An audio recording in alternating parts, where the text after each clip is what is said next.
பெலிஸ்தர் இஸ்ரவேலரோட யுத்தம் பண்ணினார்கள். இஸ்ரவேலர் பெலிஸ்தருக்கு முன்பதாக முறிந்தோடி கில்போவா மலையிலே வெட்டுண்டு விழுந்தார்கள். பெலிஸ்தர் சவுலையும் அவன் குமாரரையும் நெருக்கி தொடர்ந்து சவுலின் குமாரராகிய யோனத்தானையும் அபினதாபையும் மல்கி சூகாவையும் வெட்டி போட்டார்கள். சவுலுக்கு விரோதமாய் யுத்தம் பலத்தது. வில் வீரர் அவனை கண்டு நெருக்கினார்கள். அப்பொழுது சவுல் வில் வீரரால் மிகவும் காயப்பட்டு தன் ஆயுததாரியை நோக்கி, அந்த விருத்த சேதனம் இல்லாதவர்கள் வந்து என்னை குத்தி போட்டு என்னை அவமானப்படுத்தாதபடிக்கு நீ உன் பட்டயத்தை உருவி என்னை குத்தி போடு என்றான். அவனுடைய ஆயுததாரி மிகவும் பயப்பட்டதினால் அப்படி செய்ய மாட்டேன் என்றான். அப்பொழுது சவுல் பட்டயத்தை நட்டு அதன் மேல் விழுந்தான். சவுல் செத்துப்போனதை அவன் ஆயுததாரி கண்டபோது அவனும் தன் பட்டயத்தின் மேல் விழுந்து அவனோட கூட செத்து போனான். ஒரு பயங்கரமான ஒரு சம்பவத்தை இப்போ நம்ம வாசித்தோம். இஸ்ரவேல் ஜனங்கள் எங்களுக்கு ஒரு ராஜா வேண்டும் அப்படின்னு கேட்டப்ப ஆண்டவர் முழு இஸ்ரவேல் தேசத்திலையும் தேடி பார்த்து எல்லாருடைய தோலுக்கும் மேலாக இருக்கிற ஒரு மனிதனை செலக்ட் பண்ணி கொண்டு வந்தார். சவுலை ராஜாவா மாத்தினார். இந்த சவுலினுடைய வாழ்க்கை முதலாவது வேற லெவல்ல அப்படி பூமாயி வெளியே வந்துச்சு. தொடக்கமே வெற்றி. எடுத்த எடுப்புலையே பல பேரை நொறுக்கிற லெவலுக்கு ஆண்டவர் அவனுக்கு பலன் கொடுத்திருந்தார். அது மாத்திரமல்ல, சவுலுக்கு நல்ல மனைவி கொடுத்திருந்தார். அது மாத்திரமல்ல, சவுலுக்கு நல்ல ஆண் பிள்ளைகளையும் கொடுத்திருந்தார். 2 பெண் பிள்ளைகளை கொடுத்திருந்தார். 3 ஆண் பிள்ளைகள், 2 பெண் பிள்ளைகள். இப்படி ஒரு சவுலை நினைச்சாலே ஆண்டவர் அவனை வேற லெவல்ல ஆசீர்வதிச்சிருந்தார். யுத்தத்தில் சவுல் அடிச்சு நொறுக்கி ஜெயத்தோட வந்து நிற்கிறார். 2வது பெலிஸ்தியரோடு நடந்த யுத்தத்தில் சவுல் இன்னும் யுத்தத்துக்கு போகல. ஆனா சவுலினுடைய குமாரனாகிய யோனத்தான் ஒரு ஆயுததாரியை மட்டும் கூட்டிக்கிட்டு 2 மலைகளுக்கு நடுவில் தவண்டு ஏறி கயிறு ஏறி போன மாதிரி போய் பெலிஸ்தியர்களை ஒன்றும் இல்லாமல் முறியடிச்சுட்டு வர்றார். இதெல்லாம் சவுலினுடைய வாழ்க்கையில் நடந்த தொடக்க காரியங்கள்.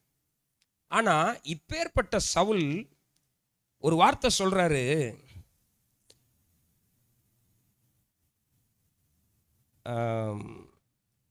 என்னை அவமானப்படுத்தாதபடிக்கு.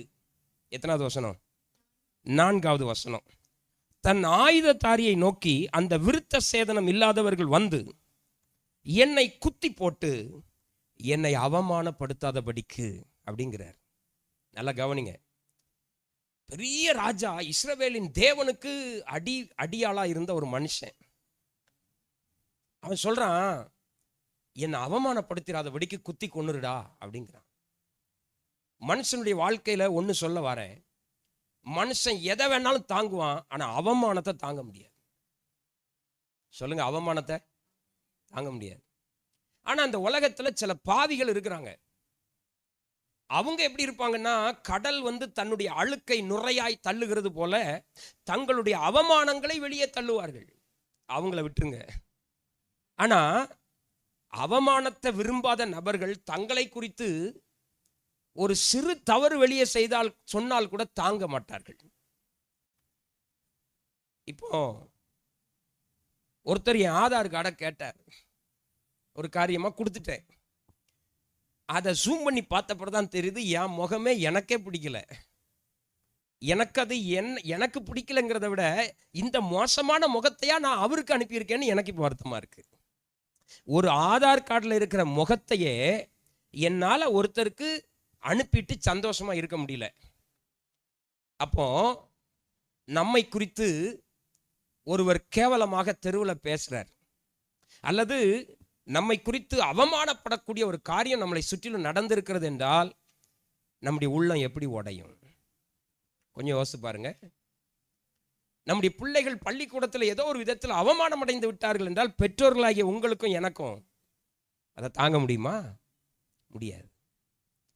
நம்மை குறித்து எல்லாரும் சிறப்பாய் பேச வேண்டும் என்று தான் நாம் நினைக்கிறோமே தவிர, யாரும் என்னை குறித்து அவமானமா பேசிடக்கூடாதுன்னு எல்லாருக்குள்ளேயும் ஒரு கருத்து இருக்கு. அதே கருத்து தான் சவுலுக்குள்ளேயும் இருந்துச்சு. சவுல் கழுதையை காணாம போனவனை தேடி ஆண்டவர் ராஜாங்கத்தை கொடுத்தார்.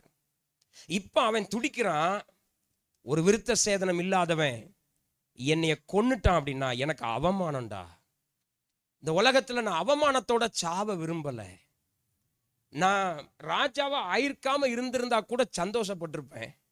இப்போ எனக்கு கிடைச்சிருக்கிற காரியம் ரொம்ப மோசமானதுடான்னு தன்னுடைய ஆயுததாரிட்ட கேட்கிறான், என்னை கொன்று.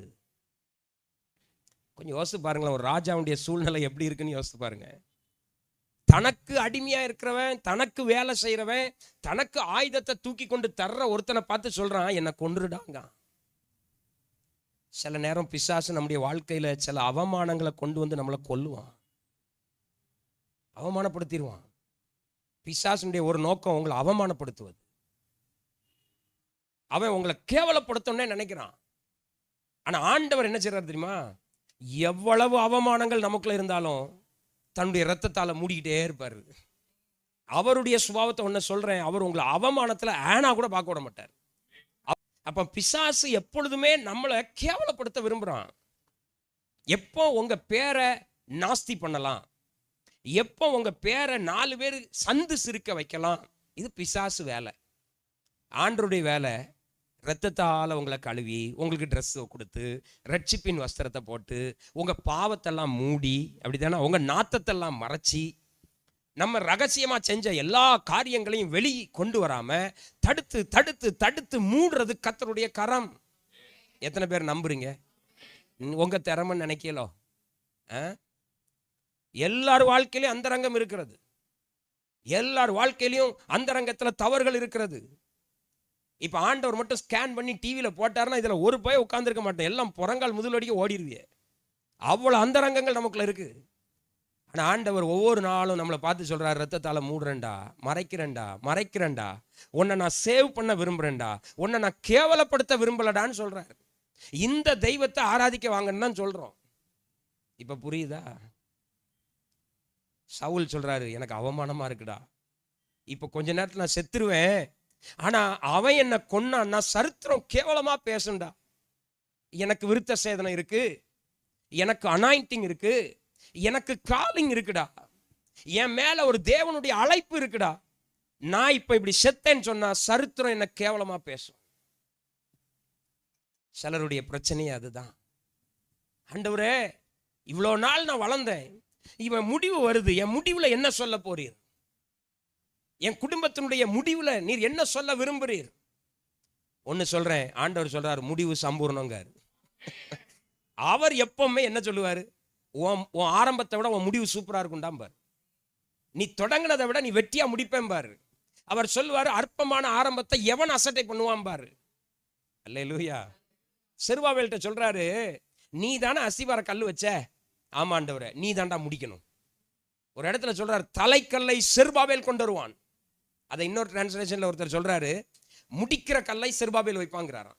நல்ல கவனிங்க. அப்ப ஆண்டவர் எப்பொழுதுமே நமக்கு சொல்லுகிற ஒரு காரியம், உன்னை நான் வெட்கப்படுத்த மாட்டேன், உன்னை நான் கேவலப்படுத்த மாட்டேன், உன் குற்றங்களை வெளியே எழுத மாட்டேன், உன் நன்மைகளை வெளியே காட்டுவேன். இந்த தேவன் நல்லவரா கெட்டவரா? அவர் ஆராதிக்கணுமா வேண்டாமா? அவருக்கு நம்ம சத்தம் வேணுமா வேண்டாமா? அவருக்கு நம்ம கரம் தட்டு வேணுமா வேண்டாமா?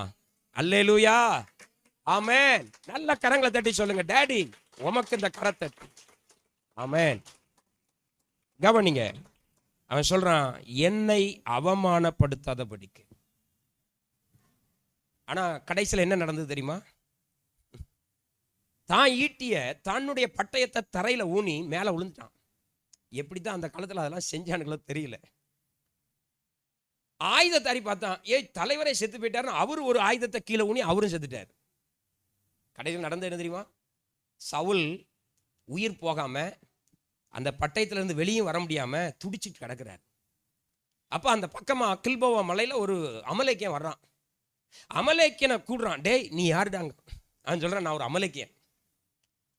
உடனே அவன் சொல்றான், எனக்கு ரொம்ப நோவா இருக்குடா, இதுல கடக்க முடியல, என்னால வெளியும் வர முடியல, தயவு செய்து என்ன கொன்றுங்க. கடைசியில் அந்த அமலேக்கே வந்து சவுலை கொண்டுட்டு போகிறான். நிறைய சத்தியங்கள் இதுக்குள்ள இருக்கு, நான் சொல்லித்தரேன். அதாவது சவுலை கர்த்தர் ராஜா வாக்குனது எது தெரியுமா? சொல்லுங்க.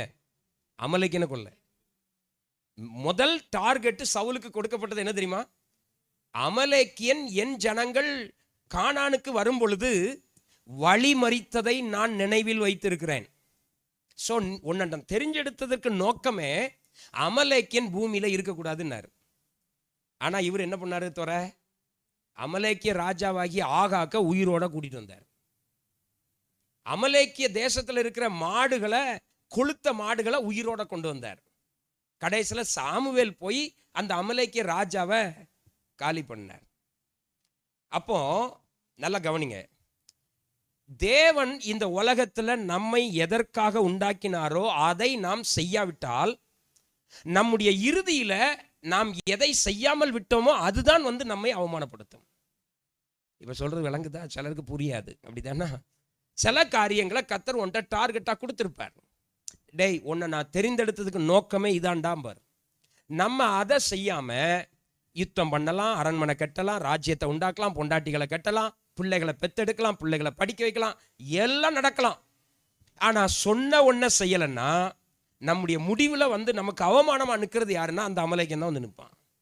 கரெக்டாக வந்து நிற்கிறான் ஒரு அமலேக்கியன். பாருங்களேன், இவன்ட்ட ஆண்டவர் கேட்குறாரு, நான் உன்னை கொல்ல சொன்னேன்ல, அமலேக்கியனை பூமியில இருக்கக்கூடாதுன்னு சொன்னேன்ல, செஞ்சிருந்தா இப்போ ஒருத்தன் வந்திருப்பானாங்காரு. அப்போ ஒருத்தனுடைய அவமான முடிவை அவன் தான் கையில் எடுக்கிறான். எல்லாரும் சொல்லுங்க, எனக்கு அவமானம் பக்கத்து வீட்டுக்காரனால அல்ல, எனக்கு அவமானம் என் பொண்டாட்டி மூலமா அல்ல, எனக்கு அவமானம் என் புருஷன் மூலமா அல்ல, எனக்கு அவமானம் நான் எடுக்கிற தீர்மானங்கள். நான் அவமானப்படுறேன்னா அதுக்கு யார் காரணம்? நான் தான் காரணம். சரி, இப்போ பெருத்த அவமானத்தில் சவுல் வந்து தன்னுடைய வாழ்க்கையை முடிக்கிறான். அதை விட நிறைய அவமானங்கள்லாம் இருந்துச்சு, நான் அதை பிற இன்னொரு நாள் டீச் பண்ணுறேன். பட் இன்னைக்கு உங்களுக்கு ஆவியானவர் சொல்லுகிற ஒரு பாடத்துக்கு உங்களை நான் கொண்டு போகிறேன். கொஞ்சம் உங்கள் வேத புத்தகத்தை அப்படியே 1 சாமுவேல் முன்னாடி வாங்க, 18வது அதிகாரத்துக்கு வாங்க. 1 சாமுவேல் 18. இந்த 1 சாமுவேல் 18 எப்போ வருதுன்னா 17ல் கோலியாத்தை தாவீது அடிக்கிறார். இந்த சம்பவம் உங்க எல்லாருக்கும் தெரியும், அதனால நான் படிக்க விரும்பல. கோலியாத்தை தாவீது வெற்றி பெறார். அடுத்த அதிகாரம் நான் வாசிக்கிறேன், சரியா? இப்போ நெக்ஸ்ட் அதிகாரத்தில் என்ன சொல்றார் பார்ப்போம். அவன் சவுலோட பேசி முடிந்த பின்பு, யாரு? தாவீது. யோனத்தானுடைய ஆத்துமா தாவீதின் ஆத்துமாவோடு ஒன்றாய் இசைந்திருந்தது. நல்லா கவனிங்க, யோனத்தான் யாரு? சவுலுடைய பையன், மூத்த குமாரன். அவன் தான் அடுத்த ராஜா. சவுலுக்கு யுத்த வீரனும் அவன் தான், சரியா? பெரிய வீரன். இந்த யோனத்தானுடைய ஆத்துமா தாவீதின் ஆத்துமாவோடு ஒன்றாய் இசைந்திருந்தது. யோனத்தான் அவனை தன் உயிரை போல சிநேகித்தான். யோனத்தான் தாவீத உயிரை போல சிநேகித்தான். சவுல் அவனை அவன் தகப்பன் வீட்டுக்கு திரும்பி போக ஒட்டாமல் அன்று முதல் தன்னிடத்தில் வைத்துக் கொண்டான். யார? தாவீத. யோனத்தான் தாவீதை தன் ஆத்துமாவை போல சிநேகித்ததினால் அவனும் இவனும் உடன்படிக்கை பண்ணி கொண்டார்கள். யோனத்தான் போர்த்து கொண்டிருந்த சால்வையை கலற்றி அதையும் தன் வஸ்திரத்தையும் தன் பட்டயத்தையும் தன் வில்லையும் தன் கச்சையையும் கூட தாவீதுக்கு கொடுத்தான். கேட்க நல்லா இருக்கா? சூப்பரா இருக்கும், அப்படிதானா? தாவீது ஜெயிச்சிட்டாரு.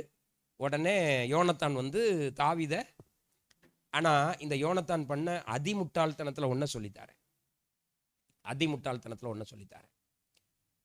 இப்போ உங்க சாப்டர் அப்படியே கொஞ்சம் முன்னாடி திருப்புங்க.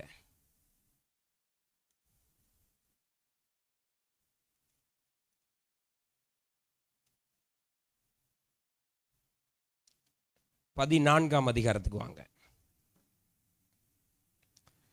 இங்க ஒரு சம்பவம் நடக்கு. பெலிஸ்தியர்கள் இஸ்ரவேலரை சூழ்ந்துட்டாங்க. சவுல் ராஜா, யோனத்தான் யுத்த வீரன். வாசிக்கிறேன். ஒரு நாள் சவுலின் குமாரனாகிய யோனத்தான் தன் ஆயுதத்தாரியாக வாலிபனை நோக்கி, நமக்கு எதிராக அந்த பக்கத்தில் இருக்கிற பெலிஸ்தரின் தானியத்திற்கு போவோம் வா என்று சொன்னான். அதை அவன் தகப்பனுக்கு அறிவிக்கவில்லை. சவுல் கிபியாவின் கடைசி முனையாகிய மிக்ரோனிலே ஒரு மாதள மரத்தின் கீழ் இருந்தான். அவனோடு கூட இருந்த ஜனங்கள் ஏறக்குறைய 600 பேராக இருந்தார்கள். சீலோவிலே கர்த்தருடைய ஆசாரியனாயிருந்த ஏலியின் குமாரனாகிய பினகாசுக்கு பிறந்த இக்கபோத்தின் சகோதரனும் அகிதூவின் குமாரனுமாகிய அகியா என்பவன் ஏபோத்தை தரித்தவனாயிருந்தான். யோனத்தான் போனதை ஜனங்கள் அறியாதிருந்தார்கள். யோனத்தான் பெலிஸ்தரின் தானியத்திற்கு போக பார்த்த வழிகளின் நடுவே இந்த பக்கம் ஒரு செங்குத்தான பாறையும் அந்த பக்கம் ஒரு செங்குத்தான பாறையும் இருந்தது. ஒன்றுக்கு போசேஸ் என்று பெயர், மற்றொன்றுக்கு சேனே என்று பெயர். அந்த பாறைகளில் ஒன்று வடக்கே மிக்மாசுக்கு எதிராகவும் மற்றொன்று தெற்கே கிபியாவுக்கு எதிராகவும் இருந்தது. யோனத்தான் தன் ஆயுததாரியாகி வாலிபனை நோக்கி, விருத்த சேதனம் இல்லாதவர்களுடைய அந்த தானியத்திற்கு போவோம் வா, ஒருவேளை கர்த்தர் நமக்காக ஒரு காரியம் செய்வார். அநேகம் பேரை கொண்டாகிலும் கொஞ்சம் பேரை கொண்டாகிலும் ரட்சிக்க கர்த்தருக்கு தடை இல்லை என்றான். அப்பொழுது அவன் ஆயுததாரி அவனை பார்த்து, உம்முடைய இருதயத்தில் இருக்கிறபடியெல்லாம் செய்யும், அப்படியே போம், இதோ உம்முடைய மனது கேட்டபடி நானும் உம்முடைய கூட வருகிறேன் என்றான். அதற்கு யோனத்தான், இதோ நாம் கடந்து அந்த மனுஷரிடத்திற்கு போகிறவர்கள் போல அவர்களுக்கு நம்மை காண்பிப்போம். நாங்கள் உங்களிடத்திற்கு வரும் மட்டும் நில்லுங்கள் என்று நம்மோடே சொல்லுவார்களானால் நாம் அவர்களிடத்திற்கு ஏறி போகாமல் நம்முடைய நிலையிலே நிற்போம். எங்களிடத்திற்கு ஏறி வாருங்கள் என்று சொல்வார்களானால் ஏறி போவோம். கர்த்தர் அவர்களை நம்முடைய கையில் ஒப்பு கொடுத்தார், இது நமக்கு அடையாளம். நல்லா கவனிங்க. சவுல் ராஜாவாகி 2 வருஷம் கூட ஆகல. ஆனா யோனத்தானுக்குள்ள பயங்கர வெறி. அவன் சொல்றான், விருத்த சேதனம் இல்லாதவர்கள் எம்மாத்திரண்டா. யோனத்தானுக்கு மட்டும் வெறி இல்லை, யோனத்தானுக்கு ஆயுததாரியா ஒருத்தன் இருக்கான் பாருங்க, அவன் கூட சொல்றான், நீர் போவும், நான் பின்னாடி வர்றேங்க. அப்படிப்பட்ட ஒரு விசேஷ ஞானம் படைத்த யோனத்தான் கோலியாத் வந்து நிற்கும் போது 40 நாளா என்ன பண்ணுனானே தெரியல. என்ன பண்ணா? இதே வார்த்தையத்தான் அவனும் சொல்றான் இங்க. ஏய், விருத்த சேதனம் இல்லாத பெலிஸ்தியன் எம்மாத்திரண்டா. யுத்தத்துக்கு ஆட்களை கூட்டிட்டு போகலங்க. ராஜா கிட்ட பெர்மிஷன் கூட கேட்கல. தான் அப்பா தான் ராஜா. ராஜாவே நான் யுத்தத்துக்கு போட்டான்னு கேட்கல. இவன் சொல்றான் ஆயுததாரியை பார்த்து, நான் ஏறுறேன், நீ வாரியாங்க. அதுவும் எப்படி? 2 மலைகளுக்கு மேல அவன் இருக்கான். மலையில தவண்டு கயிறு ஏறி ட்ரக்கிங் போய் அவனை வெட்டி பெறணும். கையில பார்த்தா ஒரு வாள் தான் இருக்கு அவன்கிட்ட, 2 பேர்ட்டையும் ஆளுக்கு ஒரு வாள். அப்ப சொல்றான், தைரியமா போவுண்டா, விருத்த சேதனம் இல்லாத இவர்களுக்கு முன்னாடி கர்த்தர் நமக்கு ஜெயத்தை தருவார்னு சொன்ன யோனத்தான் 40 நாளா கோலியாத் வந்து நிற்கும் போது இந்த வார்த்தை எங்கே போனது? இன்னைக்கு நிறைய பேர் சொல்லுவாங்க, நான் அன்னைக்கு அவ்வளவு ஜெபிச்ச ஆளு தெரியுமா, நான்லாம் ஒரு காலத்துல ஊழியத்தை தாங்குன ஆளு தெரியுமா. ஆண்டவர் சொல்ல, இப்ப தொங்கிட்டுல கிடக்க, இப்ப தொங்கிட்டுலாடா கிடக்க. நான் படிக்கும் போது எப்படி இருந்தேன்னு தெரியுமா, அது இருக்கட்டா, இப்ப எப்படிடா இருக்க. கல்யாணம் முடிஞ்ச புதுசுல நான் என் பொண்டாட்டி எவ்வளவு நேசியம் தெரியுமா, இப்ப என்னடா பண்ற. வேலை கிடைச்ச புதுசுல சம்பளத்தையே சர்ச்சுக்கு தான் கொடுத்தேன், இப்ப கொடுத்தியா. இப்ப 40 நாளா கோலியாத்துனுக்கு அவனால என்ன பண்ண முடியும். அன்னைக்கு நீ சொன்ன, ஓகே, நான் அதை மதிக்கிறேன். அன்னைக்கு நீ வெளுத்து கட்டின, சூப்பர், எனக்கு அதை பார்க்கவே ஆச்சரியமா இருக்கு. இப்ப ஒவ்வொரு நாளும் ஆண்டவர் யோனத்தானை பார்க்கிறார். முதல் நாள் கோலியாத் வந்துக்கான், யோனத்தானை பார்க்கிறார். யோனத்தான் அவன் புரோட்டா சாப்பிட்டுட்டு இருக்கான். இன்னும் கொஞ்சம் மட்டன் கொடுங்க, இன்னும் கொஞ்சம் சிக்கன் கொடுங்க. சரி, நான் போய் படுத்துக்கிறேன். 2ஆவது நாள் கோலியாத் வந்து நிற்கிறான். ஆண்டவர் பார்க்காரு, யோனத்தான் இன்னைக்கு இடியாப்பம் கொடுங்க. 3ஆவது நாள் கோலியாத் வந்து நிற்கிறான். ஆண்டவர் பார்க்காரு, யோனத்தான் இல்லை இன்னைக்கு வெறுஞ்சோறு கொடுத்துருங்க. 40 நாளா சாப்பிட்டானே தவிர 40 நாளாய் ஒண்ணுமே செய்யல. நல்லா கவனிங்க. எங்க அவமானம்? ஏன் அந்த குடும்பத்தில் அவமானம்? தனக்குள்ள பவர் இருந்தோம், தனக்குள்ள சக்தி இருந்தோம், தனக்குள்ள காலிங் இருந்தோம், தனக்குள்ள அபிஷேகம் இருந்தோம், ஒருத்தன் அமைதியா இருப்பானால் அவன் குடும்பத்திற்கு அவமான சின்னமாய் மாறுகிறான். அதனாலதான் கர்த்தர் சொல்றார், உனக்கு நன்மை செய்ய திராணி இருக்கும்போது அதை செய்யத்தக்கவர்களுக்கு நீ செய்யாமல் போனால் அது உனக்கு பாவம். நான் சொல்றது எத்தனை பேருக்கு விளங்கிச்சு? ஆமா. சிலட்ட ஊழியத்துக்கு வாங்கன்னா வேலையை முடிச்சுட்டு வரேன் பாஸ்டர். எப்போ? 60ல் அவனே உங்களை முடியாது தானே வெளியே தள்ளுறான். ஒன்று கண்ணு ஆகாது, கிட்னி ஆகாது, ப்ரெஷரு, சுகர் எல்லாம் உனக்கு வந்துடுது. அதனால தான் 60ல் என்ன செய்கிறான், எப்பா தயவு செய்து வீட்டில் போய் படுத்துக்க, உனக்கு மாதம் 20,000 தாரேன், வாங்கி தின்னுவிட்டு மூளையில் படுத்துக்கன்னு சொல்கிறான். இவாள் என்ன செய்கிறது தெரியுமா? அதுக்கு பிறகு தான் நாங்கள் மலையில் ஏற விரும்புகிறோம். ஆண்டவர் சொல்லுவார், ஓடையில் கூட உன்னால் குளிக்க முடியாது, முட்டுக்கு தண்ணி கிடக்கிற ஓடையில் கூட உன்னால் இறங்க முடியாது, இப்போ தயவு செய்து வெளியே போகும்பார். அங்க பேசினாரு, நல்லது. பெலிஸ்தியருக்கு விரோதமாக தான் கர்த்தர் எழுப்பியிருந்த அதிகாரம் முழுக்க படிச்சு பாருங்க. 1 சாமுவேல். பெலிஸ்தியர் தான் வரும். அப்போ உனக்குள்ள சக்தி இருக்கு, உனக்குள்ள செய்யக்கூடிய கிருபை இருக்கு, ஆனா நீ அமைதியா இருக்க. நீ செய்யக்கூடிய திறமை வச்சுக்கொண்டு நீ அமைதியா இருப்பாயானால் உனக்கு அவமானம் வரும். அவமானம். இன்னொரு இடத்துல ஆண்டவர் சொல்றாரு, உனக்கு செய்யக்கூடிய திராணி இருக்கும் பொழுது அதை முழு பலத்தோடும் எப்படி செஞ்சிரு, முழு வேகத்தோடும் அதை செய், கர்த்தர் அதை ஆசீர்வதிப்பாருங்க. உழைக்கக்கூடிய காலத்துல 100க்கு 100 எஃபர்ட்டை போடணும். வேலைக்கு போறீங்களா, 100க்கு 100 அந்த அந்த இடத்துல உழைக்கணும். ஆண்டவர் மீதியை பார்த்துக்கிறேங்க. அன்னைக்கு விருத்த சேதனை இல்லாதவன் சொன்ன யோனத்தான் 40 நாளா ஒருத்தன் வந்து நிற்கிறான். அதனால தான் கர்த்தர் யாரை கொண்டு வந்தார் தெரியுமா? தாவீதே கொண்டு வந்தார். கவனிங்க, எனக்கு தெரியும், நான் நம்புறேன், கர்த்தர் வந்து சவுலை அடிக்கும் பொழுது நான் நினைக்கிறேன் யோனத்தானை ரெடி பண்ணியிருப்பார். சவுலை தூக்கும் போது ஆண்டவருக்கு யோனத்தான் மேல கண்ணு வந்திருக்கும். ஆனா அந்த யோனத்தானோ தன்னை ஒரு வேலைக்காரனாய் வைத்திருந்தானே தவிர அவன் ராஜாவா மாறணும் விருப்பமே இல்லை. அவன் கொண்டு தாவீது கிட்ட வந்து வாளையும் பட்டயத்தையும் கொடுத்துட்டு அடிமை வேலை பார்க்க தான் வந்தானே தவிர அவன் வந்து சரிப்பா இப்போ நீ ஜெயிச்சிட்ட, ஆண்டவரே நான் தப்பு பண்ணிட்டேன், இந்த விருத்த சேதனம் இல்லாதவனை நான் தூக்கி இருக்கணும், என்ன மன்னியும் கேட்டிருந்தானா தாவீதை 2வது வச்சிருப்பார் ஆண்டவர். நான் நம்புறேன் அப்படி. அப்ப நல்லா கவனிங்க, நம்ம மனசுலயே நான் அடிமையா இருந்தா போதும், நான் என்னாலும் இப்படி ஒரு அடிமை வேலை பார்த்தா போதும் நினைச்சா ஆண்டவர் என்ன செய்வாரு? ஒன்றும் செய்ய முடியாது.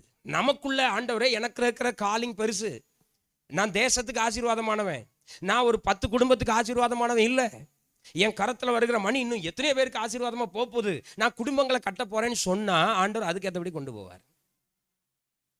சில ஆட்களுக்கு நான் சொல்றேன், தனியா பிசினஸ் பண்ணுங்க, கர்த்தர் உங்களை நடத்துவார்னு சொல்றேன். நம்புறீங்களா? இல்லை பாஸ்டர், ஒரு 10,000 ரூபாய் சம்பளம் தான் போதும் பாஸ்டர், ஏதோ கஞ்ச குடி, ஆண்டவர் சொல்ற கஞ்சியும் குடி கூளையும் குடி, இல்லை கழனி தண்ணி தரேன் அதை குடிச்சிட்டு மாடு மாதிரி வாழு. நமக்கு தான் விருப்பம் இல்லையே, நம்ம ஒரு சொந்த வீட்டில் வாழணும் விரும்புகிறோமா? இல்லையே. சொல்லுங்க. அன்னைக்கு ஒரு தடவை கேட்குறேன், உனக்கு கார் தருவாருங்க, அது ஏதோ டியூலாம் கட்டணுமாம்ல, வேண்டாம். இவன் கார் வாங்குவான்னு நினைக்கிய?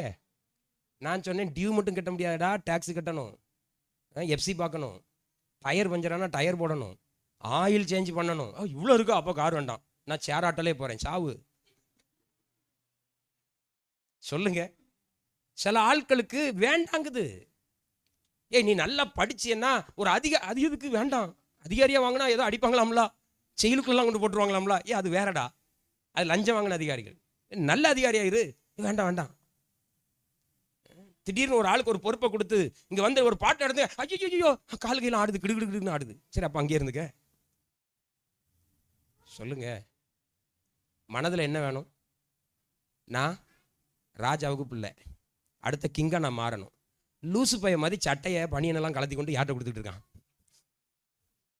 அப்போ அவன் லூஸா இல்லையா? நீங்க இவ்வளோ நேரம் பெருமையா நினைச்சீங்களா? அவனை பெருமையா தான் நினைச்சிய? பரவாயில்ல, யோனத்தான் ரொம்ப நல்லவன். லூசு. அவன் சொல்ற எந்த இடத்துல நிற்கணும்? அவன் நான் செய்ய முடியாத ஒன்றை செய்யக்கூடாத ஒன்றை நீ செஞ்சுட்ட, பட் நீ எனக்கு கீழானவன், நான் ராஜாவுக்கு பிள்ளை. சில நேரம் நம்ம அபிஷேகத்தை மறந்து அப்படி போய் நிற்கிறோம் சில இடத்துல, அப்படிதானா? அபிஷேகத்தை மறந்து சில இடத்துல போய் நிற்கிறோம், சில இடத்துல போய் படுத்து கிடக்கிறோம். என்ன பண்ண? ஆண்டவர் சொல்றாரு, சூற செடி கீழே படுத்து கிடக்கிறக்கா நான் உனக்கு அழைப்பு கொடுத்தேன், உடங்காட்டு போயல, உடமரத்து கீழே படுத்து கிடக்க, உன்னை நான் அழைச்சதும் உன் மேல வச்ச அபிஷேகத்துக்கும் அர்த்தம் இதாடாங்காரு. அவரு சொல்றாரு, ஆண்டவரே நான் சாக விரும்புகிறேன். யாரு? Anointed person. அவர் சொல்றாரு, என்னை எடுத்துக்கொள்ளும் ஆண்டவரே, நான் பிறந்ததே அர்த்தம் இல்லாதது. ஆண்டவர் சொல்றாரு, உன்னை நான் வச்சு என்னெல்லாம் செய்ய வச்சிருக்கேன்டா, எலும்பி போடா, நடடா.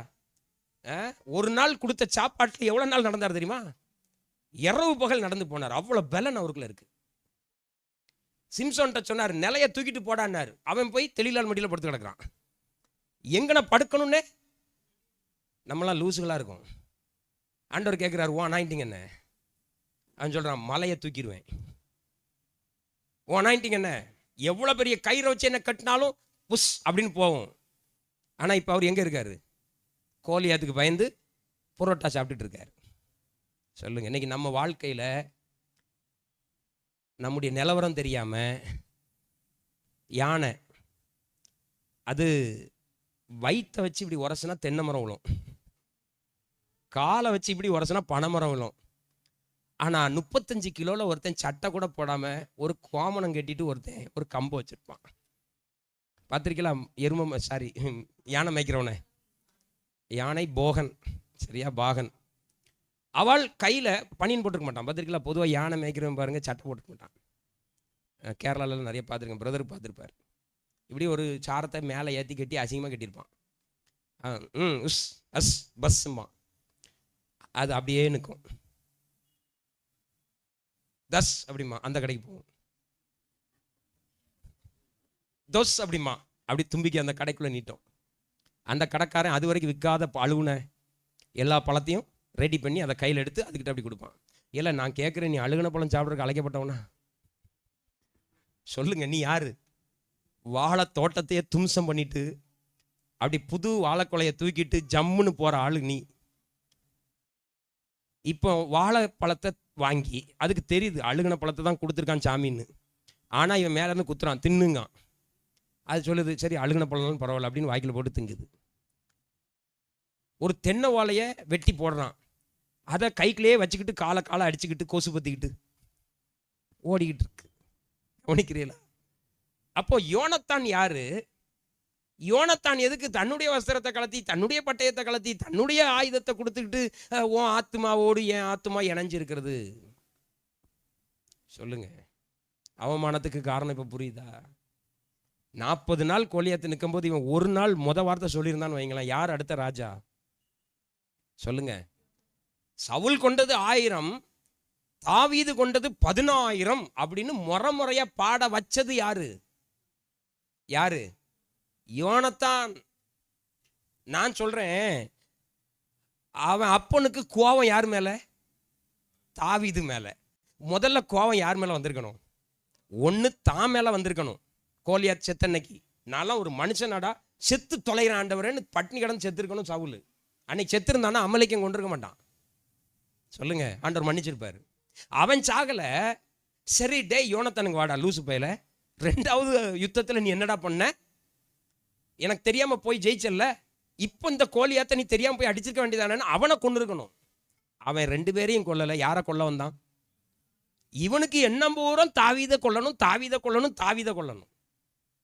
அப்படிதானே? ப்ராப்ளத்தை நம்ம கிட்ட வச்சுக்கிட்டு நம்ம இப்போ கோபம் முழுக்க யார் மேலே? அவங்க சரியில்லை, இந்த சபை சரியில்லை, பாஸ்டர் சரியில்லை, இவன் சரியில்லை, தேசம் சரியில்லை, ஆளுகை சரியில்லை, கட்சி சரியில்லை. ஆண்டவர் சொல்கிறார், நீயும் உன் பிள்ளையும் சரியில்லை.